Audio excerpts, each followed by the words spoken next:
So now let's talk about volume-based modes of ventilation. Currently I'm in pressure control ventilation. We're going to talk about switching over to volume-based modes. We're going to talk about primary settings. We'll talk about alarms. So right now, if you look on the screen, you'll see that we're in assist control pressure-based. For me to change that, I need to use this little check mark button on the bottom because I have this square lit up. I'll press that, and I'll use the arrows up or down to navigate to which mode I want to go to. Now this is the one I want to actually accept, so I'm going to press the check mark button, and then I need to scroll down to the bottom to accept it. Now I can actually use the up arrow key, and it quickly gets down to that button to accept the mode. So whenever you're changing modes of ventilation, remember there will be a confirmation that you actually indeed want to go into that mode. And once again, with the arrow keys, you can either go down or you can go up, and it will cycle over to the bottom there where we had our confirmation. So now let's talk about volume-based modes of ventilation and what parameters you can set in there. So basically you have tidal volume, so you can determine what kind of tidal volume you want to change. Of course, to do that, you just press the check mark, and then you adjust with the arrows up and down. And when you get to where you want, then you just press the accept key there. The PEEP, same thing. Hit the check mark to go in to change the PEEP, and adjust to whatever parameter you'd like. Below that, you've got the ramp, and so this basically is looking at what kind of flow pattern. Here's the decelerating flow pattern. You can use a ramp, and you can use a sine wave as well. I'll keep it at the decelerating. Next is the rate. How many breaths per minute would you like to deliver? So I'll press the enter button there, and once again I can adjust the rate, with my final step being the accept button here. I'll go down further, and I've got an inspiratory time setting. I do not have a peak flow, I have an inspiratory time setting.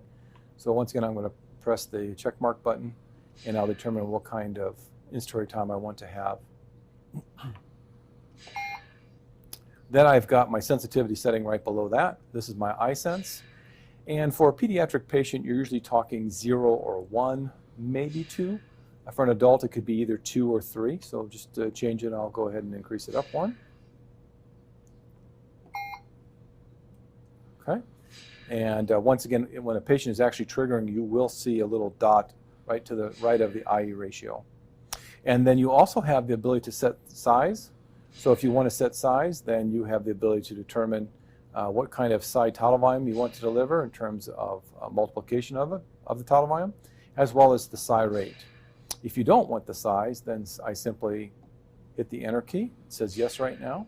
And if I scroll up, or down shall we say, it says off. And to confirm that setting change, I just press, once again, the check mark here.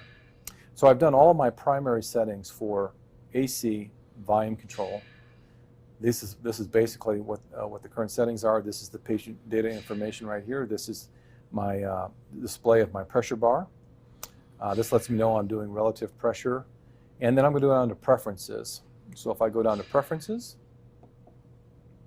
then once again, this screen is going to be very common. You'll see this many times where you can determine what do you want to adjust, what do you want to set. So you can determine the backlight, if you want it backlit or not, the amount of contrast, the alarm volume. Once again, you simply press the check mark button, and then you can simply adjust that up or down, with finally making a confirmation by pushing this button again. Key sounds, accept the tone. Apnea alarm, if you want to have an apnea alarm, yes.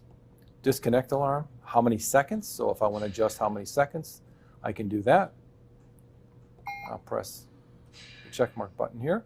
Waveform display, I've got it at yes. And then pediatric circuit, if this was a pediatric patient, it would know that I'm using a pediatric circuit type and accommodate the tubing volume loss for that. And then once again, you've got ventilator reports, additional function, once again referred to the manual. So after I'm done with all of that, then I can go back to ventilation, and I've got this screen up in front of me here. Now, if I want to look at other screens beyond the primary settings, I go to my menu button, and I've got my alarms right here that are associated with AC volume control ventilation. So you'll notice there is a peak pressure here. So I do have a low pressure alarm, and once again, this will serve also as your disconnect. So you want to be careful and set that accordingly. You have your actual monitored pressure of your patient, and then you have the high pressure alarm. So if I want to change that, I can press the button, I can turn it up, and then I can press the check mark button, then it goes to the high value, and then I can accept all those settings. Down below that is your exhale total volume display. So once again, my actual value is 557. I can press the enter button to enter in there, and once again, change the settings that's appropriate for a particular total volume that you may have set. Once done in adjusting that, then I can press the accept button. It goes to the high setting then, and you can adjust that as well. And then you go down to the respiratory rate, breaths per minute, and if you want to have a setting for that, then you can come over. There only is a high here, so I want to basically, if I put the arrow up, then you begin to see the current high respiratory rate alarm, and so I'll just say okay, and it actually timed out on me, so that's what it looks like if it times out. Press it again, go up, and I'll press finally the check mark button here. And then down below you also have an FiO2 one. So that is basically the alarms, the primary alarms for the mode of AC, volume-based mode of ventilation. Now, I'm going to go ahead and go to the third screen, which is just your waveform screen. So once again, in AC, VC, you also have waveform screens like every other mode of ventilation, and you can kind of see what those look like. Once again, patient data information along the side, and then waveforms right in the center of it. So that's basically volume control, assist control ventilation. Now, if I go back to the primary setting, SIMV is not going to be much different to that. So I'm going to go over. I'm going to change this to SIMV volume-based. To do that, once again, I need to get the box up to where the mode of ventilation is. I'll press the check mark, and I'll scroll up to SIMV, and I'll press the check mark button. I need to come down to accept the mode, so I will do that as well. And now I'm in volume SIMV. Now, I'm going to go back to the primary screen here. And once again, you have the same thing, total volume, but now you have a pressure support. So you determine your pressure support setting.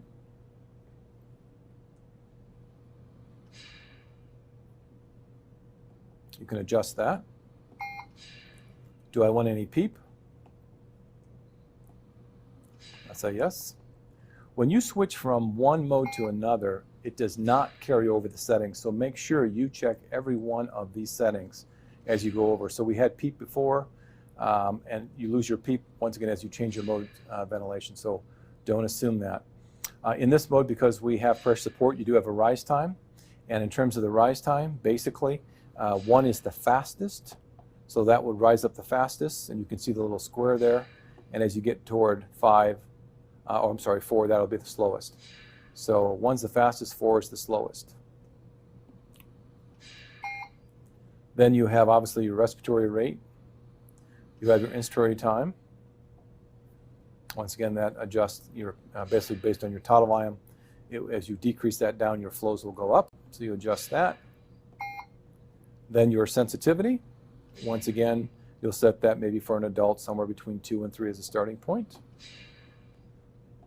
And for more information on the inspiratory sensitivity values, please look at the manual for a description between what they mean. Once again, 1 is the most sensitive, 0 is the most sensitive. And as the number goes higher, it will be less sensitive. So that's less sensitive. Okay. The OP is the smallest one. It just shows you this for really for a pediatric patient. Same thing with the 1P as well. Okay. Then we also have the eSense. So when you go into the eSense, right now it's saying it will actually cycle off very quickly at 75% of the exhalation flow. And so if I want to adjust that down to maybe a more common setting of more closer to 25, I can adjust that down. And then for my apnea time, I recommend that you always look and see how many seconds it is by entering into that particular option, using the arrow keys up and down, and adjusting that to what you really prefer to have. And then once again, when you're finished, press the check mark. When you go into the preferences, once again, you have similar preferences that we just discussed before.